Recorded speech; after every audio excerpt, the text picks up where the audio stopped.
CPM Shobha സുരേന്ദ്രനെ തങ്ങളുടെ പാളയത്തിലേക്ക് കൊണ്ടുവരാൻ ശ്രമിക്കുന്നുണ്ടെന്നൊക്കെ നേരത്തെ അറിയായിരുന്നു. അത് എന്തെങ്കിലും സംസാരം ഉണ്ടായിരുന്നു ശോഭാ സുരേന്ദ്രനായിട്ട്? അത് CPM മാത്രമല്ലല്ലോ, ഞാൻ പറഞ്ഞല്ലോ ഒരുപാട് പാർട്ടികൾ ഇവരെ അവരുടെ കൂടെ ചേർക്കണമെന്ന് ആഗ്രഹിച്ചിട്ടുണ്ട്. ഇന്നിപ്പം ശോഭാ സുരേന്ദ്രൻ എന്ന് പറയുന്ന ഒരാൾ ആളുടെ ഒരു പ്രവർത്തന മികവ്, പ്രവർത്തന രീതി, അത് എല്ലാവർക്കും അസൂയ ഉണ്ടാക്കുന്ന ഒരു രൂപത്തിൽ തന്നെയാണല്ലോ പോകുന്നത്. ശോഭാ സുരേന്ദ്രനെ പരിചയമുണ്ടല്ലോ നേരിട്ട്. ഉണ്ട്. ആ, ഈ വിഷയം എപ്പോഴെങ്കിലും ശോഭാ സുരേന്ദ്രനായിട്ട് സംസാരിക്കുകയോ ശോഭാ സുരേന്ദ്രൻ നിങ്ങളടുത്ത് സംസാരിക്കുകയോ ചെയ്തിട്ടുണ്ടോ? ഈ പലരും ശ്രമിക്കുന്നുണ്ട്, പലരും വിളിക്കുന്നുണ്ട്, ആ കാര്യങ്ങളൊക്കെ. അല്ല, അത് രാഷ്ട്രീയ കാര്യങ്ങൾ ചർച്ച ചെയ്ത സമയത്ത് പല ആളുകൾ ഇവരെ പല രൂപത്തിൽ കോൺടാക്ട് ചെയ്യുകയൊക്കെ ചെയ്തിട്ടുണ്ട്.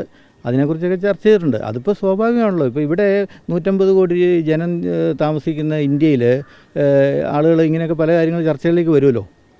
അത് പറഞ്ഞിട്ടുള്ളത് CPM ക്ഷണം വന്നിട്ടുണ്ടോ എന്നുള്ളതാണോ, അതോ ഇങ്ങനെ നന്ദകുമാർ ഇടപെട്ടിട്ട് CPM കൊണ്ടുപോകാൻ നീക്കം നടക്കുന്നു എന്നാണോ, എന്താണ് പറഞ്ഞിട്ടുള്ളത്? അത് എന്താണെന്ന് വെച്ചാൽ പ്രസാദ്, ഇത് എന്നോട് ഈ ശോഭയുടെ ആ രൂപത്തിലൊന്നും സംസാരിച്ചിട്ടില്ല. പക്ഷേ എനിക്ക് വേറെ ഇവരുമായിട്ട് ചുറ്റിപ്പറ്റിയൊക്കെ നിൽക്കുന്ന ആളുകളുമൊക്കെ ആയിട്ട് ബന്ധപ്പെട്ടുള്ള എനിക്ക് മനസ്സിലാക്കിയിട്ടുള്ള കാര്യം CPM അതിനെ ശ്രമിച്ചിട്ടുണ്ട്.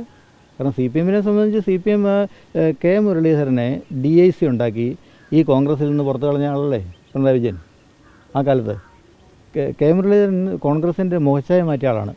ഇത്രയും മിടുക്കനായൊരു കോൺഗ്രസ് പ്രവർത്തനം ഉണ്ടായിരുന്നോ?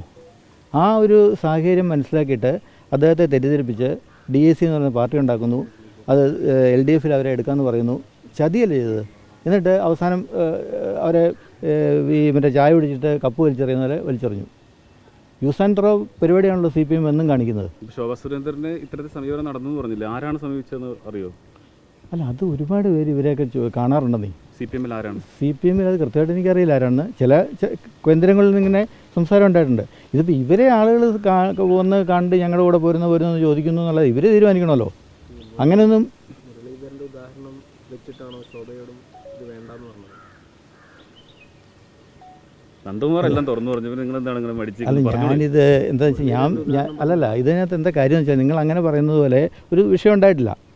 ഇപ്പോൾ പിന്നെ എന്നെ സംബന്ധിച്ച് എനിക്ക് അനുഭവങ്ങളിൽ നിന്നുണ്ടാകുന്ന ചില അറിവുകൾ അത് നമ്മൾ സ്വാഭാവികമായിട്ട് ആളോട് പറയുമല്ലോ.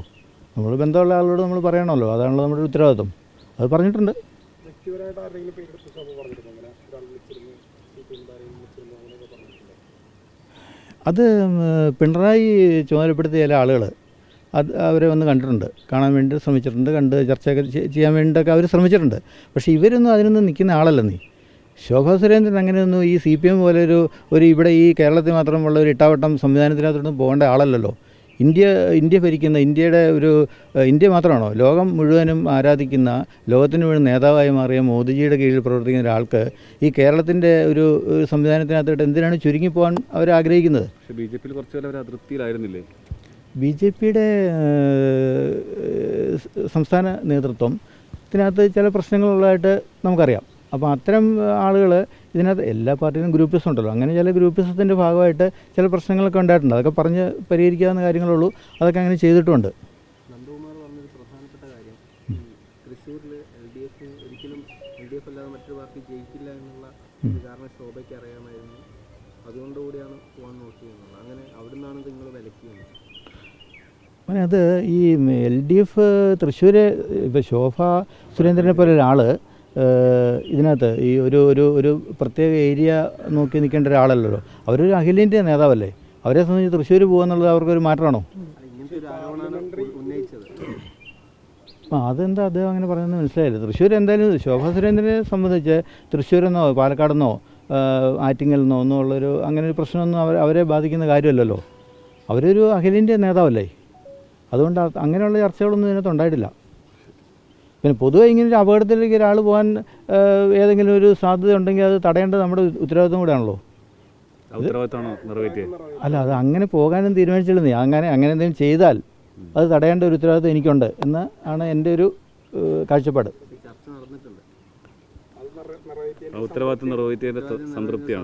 അല്ലല്ല, അത് ചർച്ച നടന്നു. അത് ഇവർ മാത്രമല്ലല്ലോ, CPM മാത്രമല്ലല്ലോ.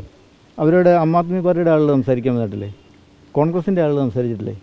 അങ്ങനെ എത്രയോ പേര് ശോഭാ സുരേന്ദ്രൻ ഞങ്ങളുടെ പാർട്ടിയിലേക്ക് വരണമെന്ന് ആഗ്രഹിക്കുന്ന ആളുകളാണുള്ളത്. പ്രവർത്തകർ ആഗ്രഹിക്കുന്നില്ലേ, നേതാക്കന്മാർ ആഗ്രഹിക്കുന്നില്ലേ? ഇല്ല, അങ്ങനെയൊന്നുമില്ല. എല്ലാവരും ഉണ്ട്, എല്ലാ ആളുകളും ശ്രമിക്കും. അവരോട് അവരെ കൊണ്ടുവരാനൊക്കെ ആഗ്രഹിക്കും.